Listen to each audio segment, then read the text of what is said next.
حي على الفلاح حي على الفلاح الله أكبر الله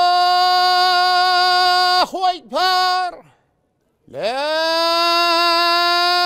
إله إلا الله سمع الله لمن حمده الله أكبر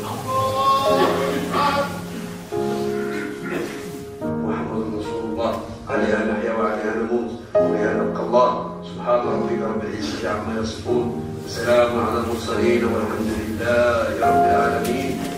اللهم صل على سيدنا محمد عبدك ورسولك النبي الأمي وعلى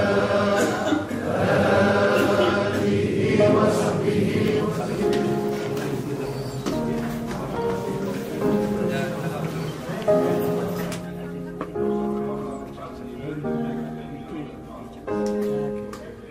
My name is Hadija. I became a Muslim in February 1980 when there were very, very few Muslims in Spain. They were not even immigrants at that time. So it was very rare, really very rare. When people started to know about us, they started coming around, becoming a Muslim, and basically the community was settled by people who came from all over Spain to stay and live with us here, because we understood that Islam was not something that you can take and then go back home and go on living the same way that you were living.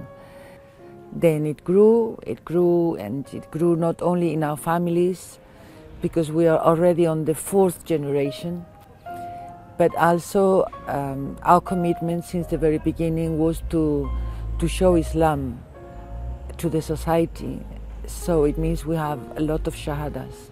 أشهد أن لا إله إلا الله وأشهد أن سيدنا محمد عبده ورسوله.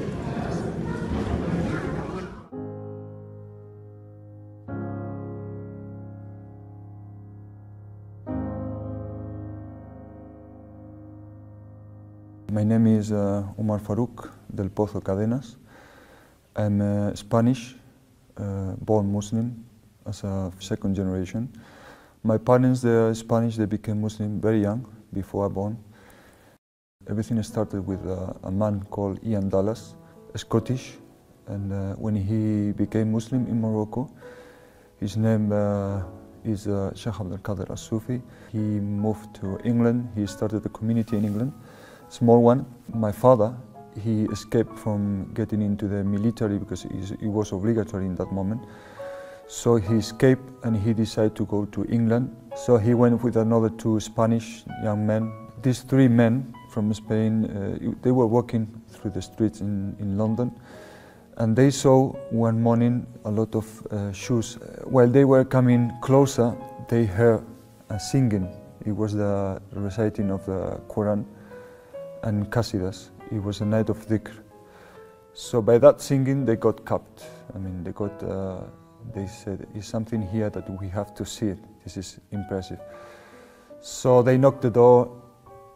It was Sheikh Abdul Qadir having a dhikr with a gathering with another Muslim, English Muslims.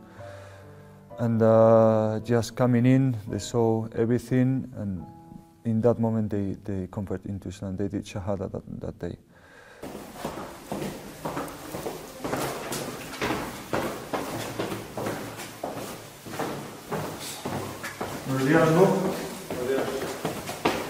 He's the one, the beginning of the community.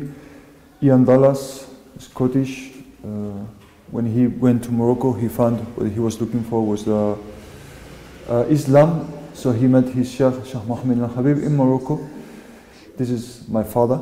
He was one of the first ones in the community.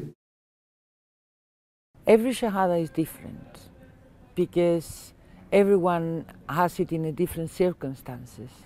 And usually it doesn't happen in one day. is a process. And in my case, I was atheist, convinced atheist, after having brought up as Catholic in my family. But Catholicism made me just give up everything about religion. Allahu Akbar. Some people have taken it very, very quickly. In my case, it took over 1 year to make the decision, because to me it was a big commitment that I was going to undertake in every sense, in changing in my life and towards my family, my society and everything. So I needed to be very sure of what I was doing. We keep doing the same thing. We went to pray at the Alhambra. Security guards came and told us not to pray there anymore. So after that is when Sheikh Abdul Qadir said, okay, you have to build your own mosque. People started to travel to different countries in order to find help in order to buy this land. One of the travel was to Libya, and Gaddafi, rahimullah, he was the first to contribute, and he paid all the money to buy the land. After we bought the land, of course, you have to get the permission to build. So the community had to go to the council and ask for the permission to build a mosque. And just that week, the news were all over the news. This is all the news on the newspapers, Madrid, Barcelona, talking badly about the building of the mosque in Granada. So it was all over the newspapers. But alhamdulillah, Allah makes everything happen. And now is the opposite. We have a very good relation with all the neighbors. And in Ramadan especially, we share food together, and we have a list of all the neighbors around this area that is in need. And that's why they love us, because nobody is looking after them. Even the government, they don't find help on the local government. So they come to us and we help them.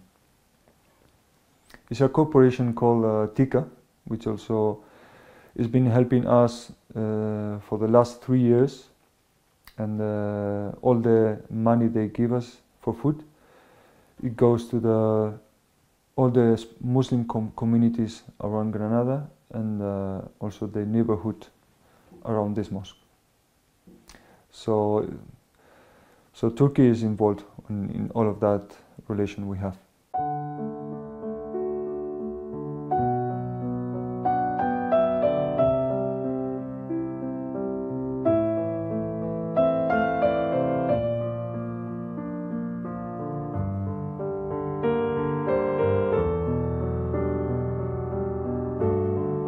My name is Ibrahim Hernandez. I'm the president of the Seville Mosque Foundation. I'm a second-generation Spanish Muslim, which means my parents converted to Islam more than 40 years ago, and I was born into Islam. I was born Spanish and I was born Muslim. So for me, I don't have that sort of crisis of identity. For me, as a European Muslim, is something very natural. I think it's more of a question for people that have immigrated, especially the second or third generation, that still have a link with the mother countries or with the mother languages. How people perceive it or perceive us from overseas, there's obviously the connotation of the romantic view of what Al-Andalus used to be. So when people come now to Andalusia or to Spain and they see Muslims, they feel very attractive and they want to automatically connect it. They say, oh, you are the inheritors, or you're the descendants of the Muslims of Al-Andalus. And we're not. There is no connection whatsoever. And whoever tells you otherwise, it's a complete distorted view.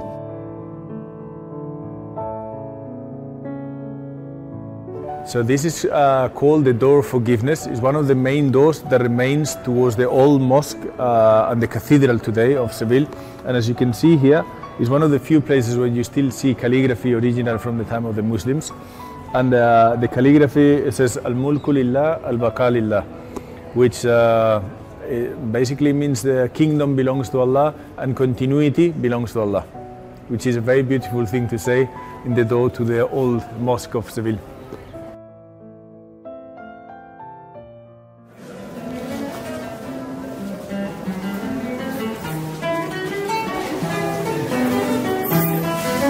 Islam was here for 800 years, but it hasn't been Islam here for 700 years. So there is no connection whatsoever between the Muslims then and the Muslims now.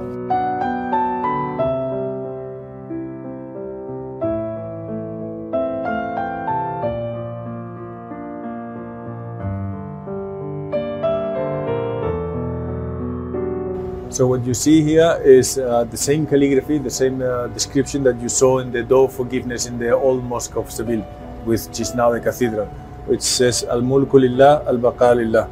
It's easier to read it here, but it's the same inscription that in the mosque in Seville.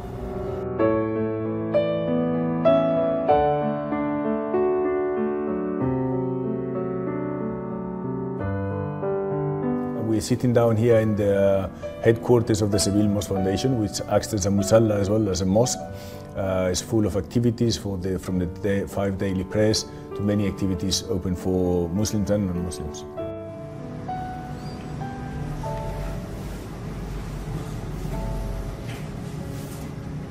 Allahu Akbar, Allahu Akbar.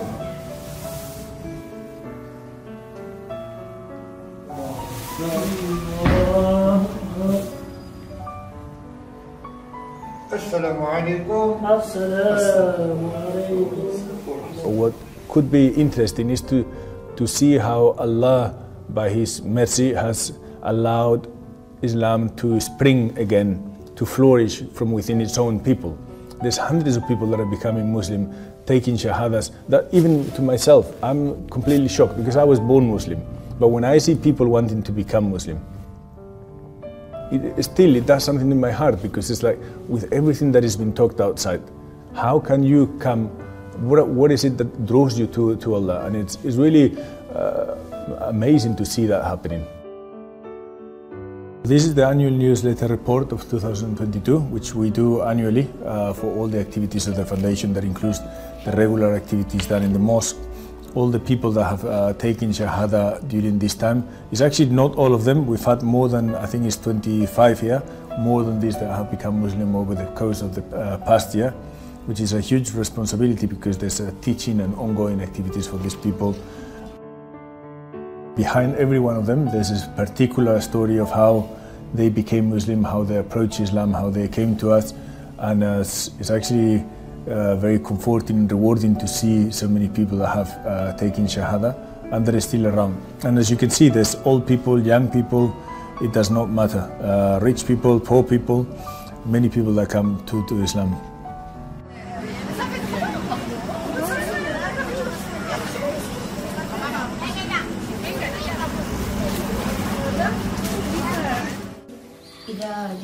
Muy bien. بحمد ربك إذا جاء نصر الله والفتح. Muy bien. جاء نصر الله والفتح.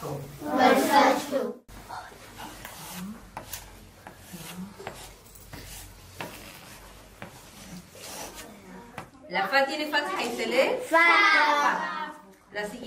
Yo me llamo Khadija Temsamani Alawi.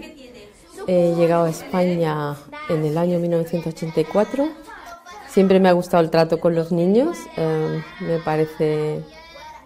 Siempre me ha gustado intoxicarme de la inocencia de los niños y la pureza.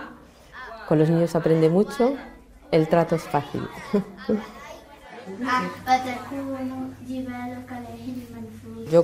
Yo recitamos Corán juntos, cogemos un sura y vamos con cada aya, estamos repitiéndola varias veces.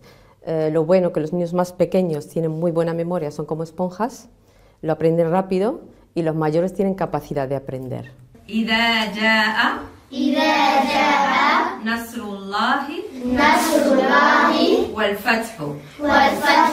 Porque para mí Islam es un din social, no es un din privado, no es hacer yoga, sino el din es social. Entonces es importante, nosotros solo tenemos 1 hora y media a la semana, es poco tiempo, pero al menos entre los niños se crea un vínculo fuerte como musulmanes, para que de mayor se sienten orgullosos de ser musulmanes, no tienen que esconderse, no lo tienen que llevar escrito aquí. ¿Tiene la sin? La siguiente letra.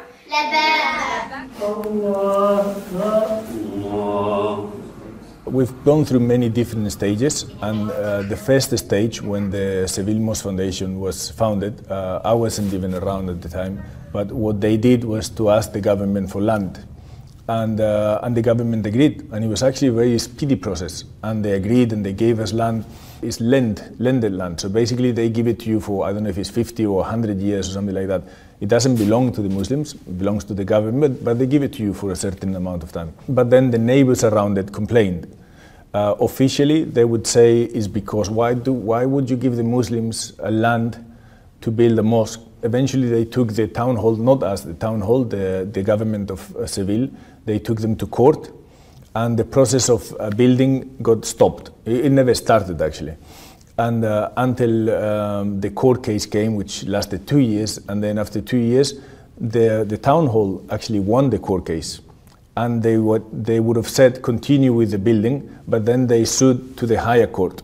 And then another 2 years got lost, and then eventually the higher court overturned the decision, took the land back from us, because they said that the town hall had made a mistake in the process of giving us the land. We decided that we're not going to go through that process again, because it's also a process that relies on politicians and relies on politics, and politics relies on votes, and votes, and it's not very popular to build a mosque. For whatever reason, for the image that people have of Islam, it's not something that will draw votes to whatever government there is in land. So we decided to try and do it in a Waqf land, which means to purchase a land and to do it on the land, which is the way we did it in Granada. And it's been standing for many years.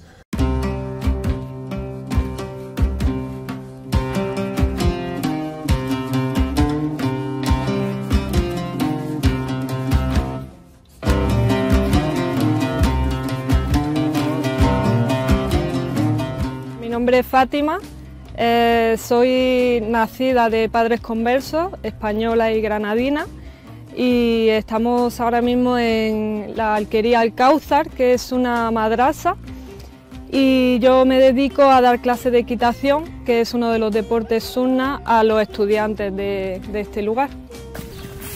He's my little boy. Nuestro objetivo para los estudiantes es que puedan ejercer este deporte tan maravilloso que te conecta con la naturaleza y que también es un deporte sunna para los musulmanes. Yo suelo dar clase tanto a hombres como a mujeres y muchas veces me preguntan qué opina la gente de esto, ¿no? Entonces yo les respondo siempre que estamos en una época en la que ya nadie se extraña de ver a una mujer trabajando con caballos. De hecho, para la gente es algo bonito, ¿no? Y me encanta poder enseñar tanto a mujeres como a hombres y con ello pues no tengo ningún problema para llevarlo a cabo como mujer. En la historia del Islam, la mujer ha abarcado todos los campos. Han ido a la guerra, han sido arqueras, han sido madres, han sido educadoras, han dado consejos a grandes hombres. Entonces, en los últimos tiempos se ha intentado encasillar a la mujer en un espacio reducido, cuando nuestro espacio es inmenso. Con respecto a mi trabajo sucede lo mismo. Yo quiero intentar mostrar que la mujer abarca muchísimo más de donde se nos quiere encasillar en Islam. Y esta es la manera por la que yo puedo transmitirlo, enseñando mi trabajo. Como mujer, como esposa y como madre, he dedicado toda mi vida a mi familia, pero sin dejar de lado mi pasión y mi trabajo, y ellos han sido partícipes y me han apoyado en este proceso. Peínate un poquillo, venga, dale, muy bien, dale, dale. Tírale. Mis hijos están siempre a mi lado, se han criado entre caballos, mis hijas montan a caballo, me ayudan, y de esta manera, qué mejor ejemplo que darles, ¿no? Que una madre que puede ocuparse de su familia sin dejar de lado su pasión, su trabajo y sus dones, ¿no? Sí, yo siempre ayudo a mi mujer a que ella pues, haga lo que ella siente que le gusta y nunca le reprimo en ese sentido, ¿no? Hay algo muy importante que es esta imagen que digamos, Occidente y los medios de comunicación tratan de hacer con la mujer musulmana, ¿no? Eso de que la mujer no puede hacer esto, no puede hacer lo otro porque el marido le prohíbe y tal. Es una imagen negativa, pero que realmente no es verdad. Es decir, aquí en Europa hay muchas familias de musulmanes que las mujeres tienen total libertad de hacer lo que ellas sienten y lo que quieren, ¿no? En mi caso, mi mujer se ha dedicado a los caballos siempre, desde muy pequeña, y siempre la he apoyado en ello, porque tiene un gran potencial y aquí ahora mismo lo que está haciendo es una labor muy importante, está dando clases a mucha gente, a los chicos de la madrasa y aparte la gente de la comunidad, y musulmanes y no musulmanes.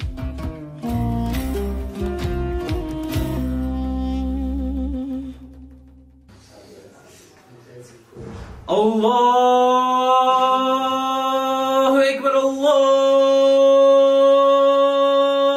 Ekber. Ashhadu an la ilaha illallah. Ashhadu an la ilaha illallah. Ashhadu anna Muhammadan Rasulullah. Hayya as-salah, hayya al-falah, qad qamat as-salah. Allahu Ekber, Allahu Ekber.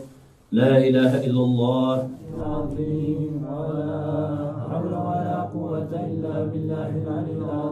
Me llamo Malik, soy de Granada, nací en Granada, en el Albaicín. Soy español, mis padres son españoles y mis padres abrazaron Islam jóvenes. Entonces yo y todos mis hermanos pues nacimos ya en Islam, ¿no? Y bueno, crecí en una familia musulmana y en una comunidad musulmana. Tú lo dijiste antes, ya lo Entonces en mi juventud pues tuve una etapa de olvido, ¿no? Luego, alhamdulillah, hubo un momento en el que lo vi claramente lo que Islam valía y lo que los musulmanes tenían y lo tomé seriamente, y entonces a partir de ahí, al haber dejado una ignorancia y una vida, por decirlo, sin sentido, sin un objetivo, sin una meta, y al conocer Islam y decidir seguirlo, pues tuve el anhelo de aprender y saber todo lo que pudiera. Entonces, desde el principio tuve ese anhelo por aprender y saber de Allah y saber del Islam. Entonces supe que el camino era pues el Corán y el árabe, y entonces ahí empecé cuando tenía 18, empecé mi viaje de aprendizaje, de estudiar el din, y bueno, ahora mismo estoy aquí en la madrasa, una madrasa de Corán que acabamos de empezar aquí en Granada.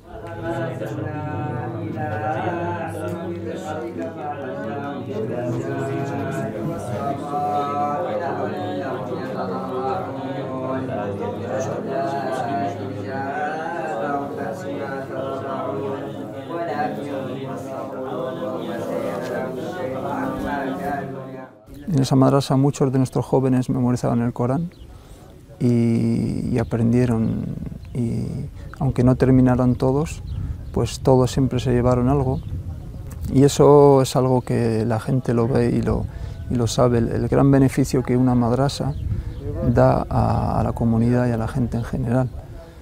Ahora mismo tengo 10 estudiantes que están entre 16 y 25 años. Y el propósito de esta madrasa, la principal enseñanza es la lengua del árabe y el Corán. O sea, el principal objetivo es llegar a memorizar el Corán. وحين قال وما ربك بظلام للعبيد يعني الناس كافة بيضهم وسودهم كيفما كانت ديانتهم باختلاف ألوانهم وألسنتهم. عباد الله، لما قرأ سيدنا الحسن البصري رضي الله عنه ورحمه هذه الآية إن الله يأمر بالعدل والإحسان وإيتاء ذي القربى وينهى عن الفحشاء والمنكر والبغي. البغي هنا هو الظلم والبغي يعظكم لعلكم تذكرون. قال إن الله عز وجل جمع لكم الشر كله.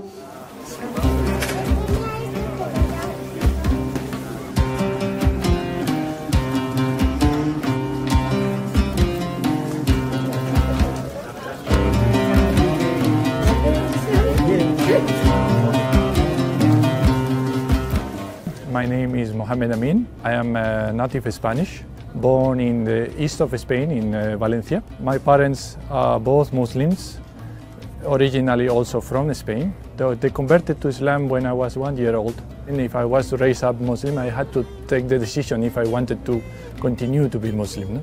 Because in Spain it's very easy not to be. There is always somebody here because it's open to the public. But it's not so much a security issue as a presence, to be present here. It's very easy to understand for a Muslim that we will want to try to be here for all the salats. But of course, with normal life, not one person can take the job of being here all day. Solution is easy, we take turns. I am not here every day, all the months. I am here just when I am available in the city. We are quite a lot of people. We just arrange between ourselves in a way that we make sure that from Fajr to Isha there will be always somebody here to welcome the people, to open for the salats and to help in any way possible.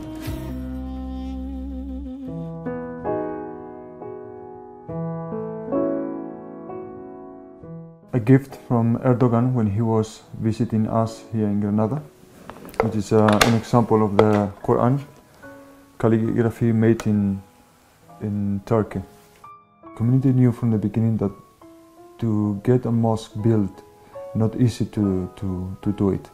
What we had, it was the people visiting us, and for us it was very special, especially Erdogan when he came and he gave this to us and his words among the people, saying, what you're doing is very important, what you're doing is amazing, because it's in a way of honoring the Andalusian history where the Muslims were here before and all of this.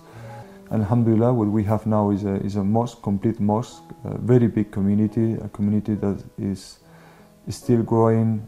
Every Friday is a Shahada here, and the community is growing very fast. It's already 4th generation coming up.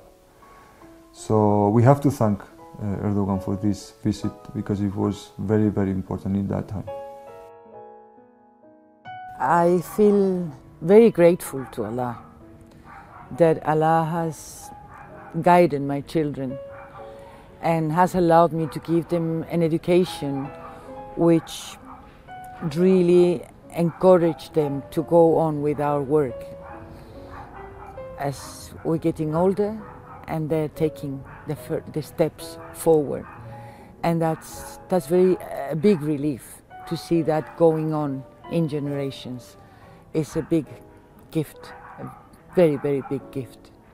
Not only in my children personally, but also in the children from the rest of the community, because, as I say, when we became a Muslim, we were very young. I was 25, and we started marrying and having children, so we didn't have a family around, so we became like a tribe. You know, we helped each other a lot, and we were involved a lot with others' children. So they are my kids, you know, all of them. So it's a joy to see them, like Umar, all of them, going with strength and clarity forward.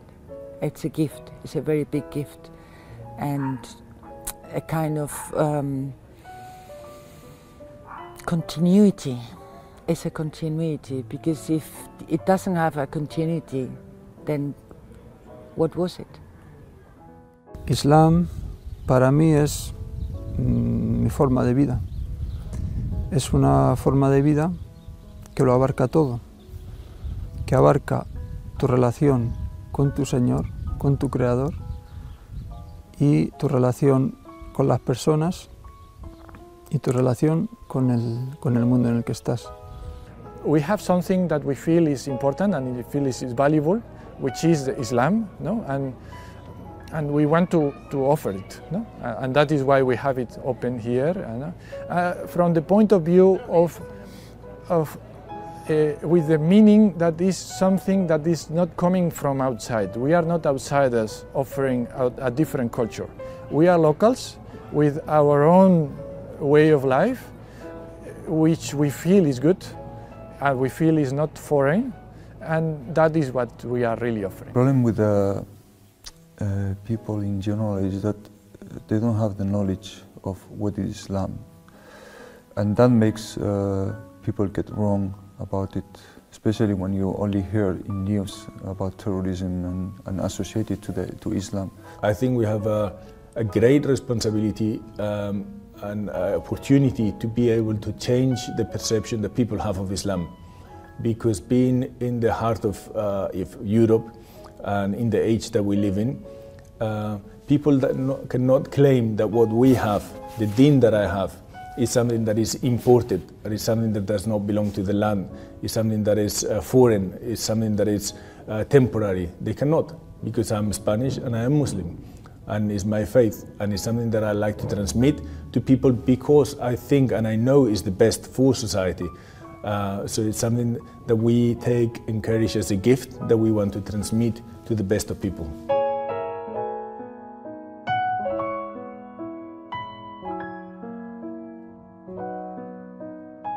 Me gustaría animar a todas las mujeres que tienen un regalo de Allah, una pasión, que lo lleven a cabo en su máximo esplendor, y da igual la situación, ya sean madre, hija, esposas, porque cuando Allah te da un regalo, la mejor manera de agradecérselo es llevándolo a su máximo esplendor.